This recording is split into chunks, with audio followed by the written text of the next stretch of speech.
America மற்றும் Israel பொதுமக்கள் வாழும் பகுதிகளை இலக்கு வைத்து தாக்கி வருவதாக ஈரான் பகிரங்கமாக குற்றம் சாட்டியுள்ளது.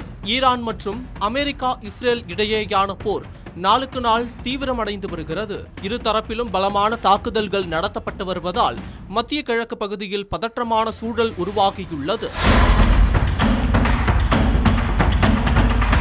ஈரான் ராணுவம் அதன் அண்டைய நாடுகளில் இருக்கும் அமெரிக்க சொத்துக்களை தாக்கி அழித்து வருகிறது.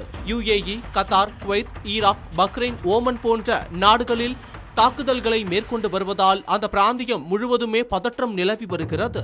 அமெரிக்கா மற்றும் இஸ்ரேல் இணைந்து ஈரான் தலைநகர் தெஹ்ரான் உட்பட பல முக்கிய இடங்களை தாக்கி அழித்து வருகிறது. இந்த நிலையில்தான் ஈரான் வெளியுறவு அமைச்சகத்தின் செய்தி தொடர்பாளர் இஸ்மாயில் பாக்யாஹி சமூக வலைதள பக்கமான எக்ஸில் வெளியிட்டுள்ள பதிவில் அமெரிக்கா மற்றும் இஸ்ரேல் படைகள் வேண்டும் என்றே பொதுமக்கள் வாழும் பகுதிகளை தாக்குவதாக குற்றம் சாட்டியுள்ளார். அந்த பதிவில் அமெரிக்கா மற்றும் இஸ்ரேல் படைகள் வேண்டுமென்றே பொதுமக்கள் வாழும் பகுதிகளையும் அதிகப்படியான உயிரிழப்புகளை ஏற்படுத்தக்கூடிய இடங்களையும் இலக்காக கொண்டு இரக்கம் இன்றி தாக்குதல் நடத்துகின்றன என்று பாகாயி குறிப்பிட்டுள்ளார். கடந்த சில நாட்களாக ஈரான் தலைநகர் தெஹ்ரானில் உள்ள மத அடிப்படையிலான பள்ளி உள்ளிட்ட கல்வி நிறுவனங்கள் மற்றும் பொதுமக்கள் வாழும் உள்கட்டமைப்புகள் மீது தாக்குதல் நடத்தப்பட்டுள்ளதை ஈரான் சுட்டிக்காட்டியுள்ளது. இத்தகைய தாக்குதல்கள் போர்க்குற்றங்கள் என்றும் சர்வதேச சமூகம் இதில் தலையிட வேண்டும் என்றும் ஈரான் கோரியுள்ளது. ஈரானின் இந்த குற்றச்சாட்டுகளை அமெரிக்கா மற்றும் இஸ்ரேல் ஆகிய இரு நாடுகளுமே முற்றிலுமாக மறுத்துள்ளன.